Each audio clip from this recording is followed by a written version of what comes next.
Item ಯಾವುದೇ ಇರಲಿ try ಮಾಡಿ ಆಚಿ ಚಿಕನ್ ಮಸಾಲಾ. ನಾನು ಕೂತಿರುವ ಜಾಗದಲ್ಲೇ ಶಕ್ತಿ ಇದೆ, ಟೈಮ್ ಬರಲಿ ಕಾಲವೇ ಉತ್ತರ ಕೊಡುತ್ತೆ ಅಂಥೇಳಿ ಈಗ ಸಿಎಂ ಆಗುವ ಆಸೆಯ ಬಗ್ಗೆ ಈಗ ಮಾರ್ಮಿಕವಾಗಿ ಪ್ರತಿಕ್ರಿಯೆಯನ್ನು ಕೊಟ್ಟಿದ್ದಾರೆ ಡಿ.ಕೆ. ಶಿವಕುಮಾರ್. ಸೊ ನಾನು ಕೂತಿರುವಂಥ ಜಾಗದಲ್ಲೇ ಶಕ್ತಿ ಇದೆ, ಸೊ ಟೈಮ್ ಬರಲಿ ಎಲ್ಲವೂ ಕೂಡ ಗೊತ್ತಾಗುತ್ತೆ, ಕಾಲವೇ ಉತ್ತರ ಕೊಡುತ್ತೆ ಅಂತ ಮತ್ತೊಮ್ಮೆ ಈ ರೀತಿಯಾಗಿ ಸಿಎಂ ಆಗುವ ಬಗ್ಗೆ ಡಿ.ಕೆ. ಕಡೆಯಿಂದ ಬರ್ತಾ ಇರುವಂತಹ ಮಾರ್ಮಿಕ ಪ್ರತಿಕ್ರಿಯೆಗಳು. ಸೊ ಮುಕ್ತಿ ಮಂದಿರ ಇದು ವಿಶೇಷವಾಗಿರುವಂಥ ಪವಿತ್ರ ಸ್ಥಳ. ಸೊ ವೀರ ಗಂಗಾಧರ ಅರ್ಜುನ ಐಕ್ಯ ಸ್ಥಳ ಇದು ಅಂತ ಡಿ.ಕೆ. ಶಿ ಮಾತನಾಡಿದರು. ರಾಜಕೀಯ ಏನೇ ಇರಲಿ ಧರ್ಮ ಕಾಪಾಡುತ್ತೆ ಅಂತ ಗದಗ ಜಿಲ್ಲೆ ಮುಕ್ತಿ ಮಂದಿರದಲ್ಲಿ ಡಿ.ಕೆ. ಶಿವಕುಮಾರ್ ಹೇಳಿಕೆಯನ್ನು ಕೊಟ್ಟಿದ್ದಾರೆ. ಸೊ ಏನು ಮಾಡಬೇಕು, ಯಾವ ಸಮಯದಲ್ಲಿ ಯಾವುದನ್ನು ಪಡ್ಕೊಳ್ಬೇಕು ಎಲ್ಲವೂ ಕೂಡ ನನ್ನ ಕೈಯಲ್ಲಿದೆ ಅನ್ನೋ ರೀತಿಯಲ್ಲಿ ಮಾತನಾಡಿದರು. ಹಿಂಗೆ ಹೇಳ್ತಾನೆ ಹೋದರೆ ಕಾಲ ಮೀರಿ ಹೋಗಿರುತ್ತೆ. ಆಲ್ಮೋಸ್ಟ್ 3.5 ವರ್ಷ ಆಗಕ್ಕೆ ಬಂತು, ಇನ್ನಿರೋದು ಕೇವಲ 1.5 ವರ್ಷ.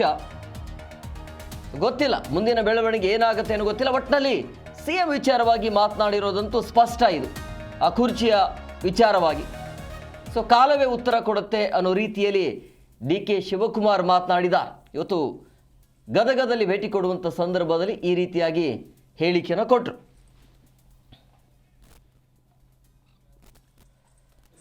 ನೋಡಿ, ಖಾಸಗಿ ಕಾರ್ಯಕ್ರಮದಲ್ಲಿ ಭಾಗಿಯಾಗಿದ್ರು. ಸೊ ಮುಕ್ತಿ ಮಂದಿರ ಇದು ವಿಶೇಷವಾಗಿರುವಂತಹ ಪವಿತ್ರ ಸ್ಥಳ, ವೀರಗಂಗಾಧರ ಅರ್ಜುನ ಐಕ್ಯ ಸ್ಥಳ ಇದು.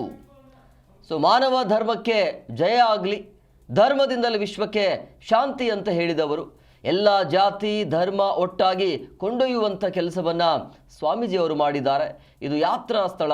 ಸೊ ನಮಗೆಲ್ಲ ಮಾರ್ಗದರ್ಶನ ಮಾಡ್ತಿದ್ದಾರೆ. ಸೊ ನಿಮಗೆಲ್ಲರಿಗೂ ಕೂಡ ಗೊತ್ತಿದೆ, ಅದನ್ನು ಬಿಡಿಸಿ ಹೇಳುವಂತಿಲ್ಲ ಅಂಥೇಳಿ ಗದಗದಲ್ಲಿ ಡಿ.ಕೆ. ಶಿವಕುಮಾರ್ ಈ ರೀತಿಯಾಗಿ ಹೇಳಿಕೆಯನ್ನು ಕೊಟ್ಟಿದ್ದಾರೆ.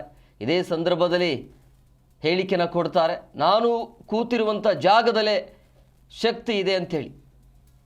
ಸೊ ಟೈಮ್ ಬರಲಿ ಕಾಲವೇ ಉತ್ತರ ಕೊಡುತ್ತೆ ಅಂಥೇಳಿ ಈ ರೀತಿಯಾಗಿ ಸಿಎಂ ಆಸೆಯನ್ನು ಅಥವಾ ಸಿಎಂ ಆಗುವ ಬಗ್ಗೆ ಡಿ.ಕೆ. ಶಿ ಅವರ ಕಡೆಯಿಂದ ಬರ್ತಾ ಇರುವಂಥ ಒಂಥರ ಮಾರ್ಮಿಕ ನುಡಿ ಇದು. ಮತ್ತೆ ಸಿಎಂ ಆಗುವ ಆಸೆಯನ್ನು ವ್ಯಕ್ತಪಡಿಸಿದ್ದಾರೆ. ಗೊತ್ತಿಲ್ಲ ಆ ಕಾಲ ಯಾವಾಗ ಉತ್ತರ ಕೊಡುತ್ತೋ ಅಥವಾ ಟೈಮ್ ಯಾವಾಗ ಬರುತ್ತೋ, ಬಹುಶಃ ಡಿ.ಕೆ. ಶಿಗೆ ಗೊತ್ತಿದೆ ಅಂತ ಅನಿಸುತ್ತೆ. ಸೊ ಹಂಗಾಗಿ ಕಾಲವೇ ಉತ್ತರ ಕೊಡುತ್ತೆ, ಆ ಟೈಮ್ ಬರುತ್ತೆ ಅನ್ನೋ ರೀತಿಯಲ್ಲಿ ಮಾತನಾಡಿದ್ದಾರೆ. ಇವತ್ತು ಗದಗದ ಒಂದು ಖಾಸಗಿ ಕಾರ್ಯಕ್ರಮಕ್ಕೆ ಹೋಗಿದ್ದರು. ಆ ಕಾರ್ಯಕ್ರಮದಲ್ಲಿ ಒಂದು ಪವಿತ್ರ ಸ್ಥಳಕ್ಕೆ ಭೇಟಿ ಕೊಡುವಂಥ ಸಂದರ್ಭದಲ್ಲಿ, ಅಂದರೆ ನಾನು ಕೂತಿರುವಂಥ ಜಾಗದಲ್ಲಿ ಪವರ್ ಇದೆ ಅನ್ನೋ ರೀತಿಯಲ್ಲಿ ಎಲ್ಲವೂ ಕೂಡ ಇದೇ ಜಾಗದಲ್ಲಿ ಶಕ್ತಿ ಇದೆ. ಸೊ ಹಂಗಾಗಿ ಯಾವಾಗೇನು ಸಿಗಬೇಕು ಅದೆಲ್ಲವೂ ಕೂಡ ಸಿಗತ್ತೆ.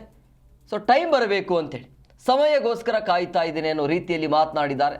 ಸಮಯ ಬರಲಿ ಎಲ್ಲವೂ ಕೂಡ ಸರಿ ಹೋಗುತ್ತೆ ಅನ್ನೋದು ಇದು ಒಂದು ಕಡೆ. ಆದರೆ ಮತ್ತೊಂದು ಕಡೆ ಸಂಪುಟ ಪುನಾರಚನೆ ಆಗಬೇಕು ಅನ್ನುವಂಥ ಲೆಕ್ಕಾಚಾರ ಇದೆ, ಅದು ಸಿಎಂ ಬಣದಿಂದ.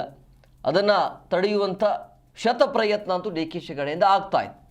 ಬಟ್ ಇವತ್ತು ವಿಶೇಷವಾಗಿ ಒಂದು ಖಾಸಗಿ ಕಾರ್ಯಕ್ರಮ ಇರುತ್ತೆ. ಆ ಕಾರ್ಯಕ್ರಮಕ್ಕೆ ಹೋಗುವಂಥ ಸಂದರ್ಭದಲ್ಲಿ ಪವಿತ್ರ ಸ್ಥಳಕ್ಕೆ ಹೋಗಿ ಅಲ್ಲಿ ಈ ರೀತಿಯಾಗಿ ಮಾರ್ಮಿಕ ನುಡಿ ಡಿ.ಕೆ. ಶಿ ಕಡೆಯಿಂದ. ಸೊ ಇತ್ತೀಚೆಗೆ ದೇವಸ್ಥಾನದ ಭೇಟಿಯಂತೂ ಜಾಸ್ತಿ ಆಗ್ತಾ ಇದೆ ಡಿ.ಕೆ. ಶಿವಕುಮಾರ್ ಕಡೆಯಿಂದ. ಈಗ ಸಿಎಂ ಆಗುವ ಆಸೆಯನ್ನು ವ್ಯಕ್ತಪಡಿಸಿದ್ದಾರೆ.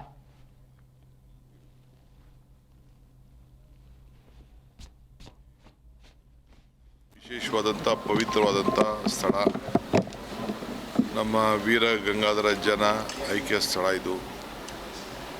ಅವರು ಏನು ಮಾನವ ಧರ್ಮಕ್ಕೆ ಜಯವಾಗಲಿ, ಧರ್ಮದಿಂದಲೇ ವಿಶ್ವಕ್ಕೆ ಶಾಂತಿ ಅಂತ ಏನು ಹೇಳಿದ್ದಾರೆ, ಇಡೀ ಪ್ರಪಂಚ ಈ ಮಾನವ ಧರ್ಮದ ಮೇಲೇ ಇವತ್ತು ನಿಂತಿದೆ. ಎಲ್ಲ ಜಾತಿ ಎಲ್ಲ ಧರ್ಮಗಳನ್ನು ಒಟ್ಟಿಗೆ ತೆಗೆದುಕೊಂಡು ಹೋಗುವಂಥ ಕೆಲಸ ನಮ್ಮ ವೀರ ಗಂಗಾಧರ ಅಜ್ಜ ಅವರು ಸಾರಿದ್ದಾರೆ. ಇದು ಅವರ ಕೊನೆ ಯಾತ್ರೆಯ ಸ್ಥಳ. ಸೊ ಇವತ್ತು ನಮಗೆ ಎಲ್ಲ ಮಾರ್ಗದರ್ಶನವನ್ನು ಕೊಡ್ತಾ ಇದ್ದಾರೆ. ನಾನು ಅದನ್ನೆಲ್ಲ ಬಿಡಿಸಿ ನಾನು ಮಾತಾಡಲಿಕ್ಕೆ ಹೋಗೋದಿಲ್ಲ. ಯಾವುದೋ ಸಂದರ್ಭ ಬಂದರೆ ನಾವೊಂದು ಪುಸ್ತಕನ ಬರೆದು ಸಮಾಜಕ್ಕೆ ತಿಳಿಸ್ತೀನಿ. ಇಲ್ಲಿ 5,000 ಲಿಂಗಗಳು ಪ್ರತಿಷ್ಠಾಪನೆ ಆಗಬೇಕು ಅಂತೇಳಿ ಸಂಕಲ್ಪ ನಡೆದಿದೆ. ತ್ರಿಕೋಟಿ ಲಿಂಗ ಅಂತೇಳಿ ಅವರು ಸಂಕಲ್ಪ ಕೂಡ ಅವರು ಮಾಡಿದರು. ಈಗಾಗಲೇ ಎಲ್ಲ ಭಕ್ತರು ಅವ್ರವ್ರಿಗೆ ಇಷ್ಟಾಶಕ್ತಿ ಸಾರ ಲಿಂಗಗಳನ್ನು ಮಾಡಿಸಿ ದಾನವನ್ನು ಮಾಡ್ತಾಯಿದ್ದಾರೆ. ನಾನು ಕೂಡ ಇದರ ಜವಾಬ್ದಾರಿಯನ್ನು ತೆಗೆದುಕೊಂಡು ಒಂದಷ್ಟು ಹಣ ಕೂಡ ಸರ್ಕಾರದ ವತಿಯಿಂದ ಬಿಡುಗಡೆ ಮಾಡಿಸಿದ್ದೇನೆ. ಈಗಾಗಲೇ ಸಮುದಾಯ ಭವನ 90% ಆಗಿದೆ. ಇಲ್ಲಿ ಭಾಳ ಅವಶ್ಯಕತೆ ಇತ್ತು. ಇಲ್ಲಿ ಧಾರ್ಮಿಕವಾಗಿ ಅನ್ನದಾಸೋಹ ಕೂಡ ಆಗ್ತಾಯಿದೆ. ಇದರಲ್ಲಿರೋಂಥ ಶಕ್ತಿ ಏನು ಅನ್ನೋದು ನಾನು ಬಿಡಿಸಿ ನಿಮ್ಗೆ ಯಾರಿಗೂ ಏನು ಹೇಳಬೇಕಾದ್ದಿಲ್ಲ. ನೀವೆಲ್ಲ ನೋಡ್ತಾ ಇದ್ದೀರಿ, ಮುಂದಕ್ಕೂ ನೋಡ್ತೀರಿ. ಸೊ ಅದಕ್ಕೆ ಭಾಳ ಹಿರಿಯರೆಲ್ಲ ಈಗ ನೋಡಿ ಕೂತಿರೋ ಜಾಗ ಅವತ್ತಿನ ಕಾಲದಲ್ಲಿ 50 ವರ್ಷದ ಹರಿಕೋಡೆಯವರೇ ಕೂಡ ಈ ಜಾಗ ಎಲ್ಲ ಇಲ್ಲೊಂದು 50 ಎಕರೆ ಜಮೀನು ಕೂಡ ಕೊಡಿಸಿ ಇಲ್ಲಿ ದಾನವನ್ನು ಕೂಡ ಮಾಡಿ ಇದಕ್ಕೆ ಒಂದು ದೊಡ್ಡ ರೂಪ ಕೊಡಲಿಕ್ಕೆ ಪ್ರಯತ್ನವನ್ನು ಮಾಡಿದ್ದಾರೆ. ಈಗ ಅದನ್ನೆಲ್ಲ ಮುಂದುವರ್ಸ್ಕೊಂಡು ಹೋಗ್ತಾ ಇದ್ದೀವಿ. ಈಗ ವೀರ ಗಂಗಾಧರವರ ಕುಟುಂಬದ ನಮ್ಮ ಹೀಗೆ ನಡೆದುಕೊಳ್ತಾ ಇರೋಂಥ ಅಜ್ಜ ಅವರು ಕೂಡ ಇದನ್ನು ಕಾಪಾಡಿಕೊಂಡು ಹೋಗ್ತಾ ಇದ್ದಾರೆ.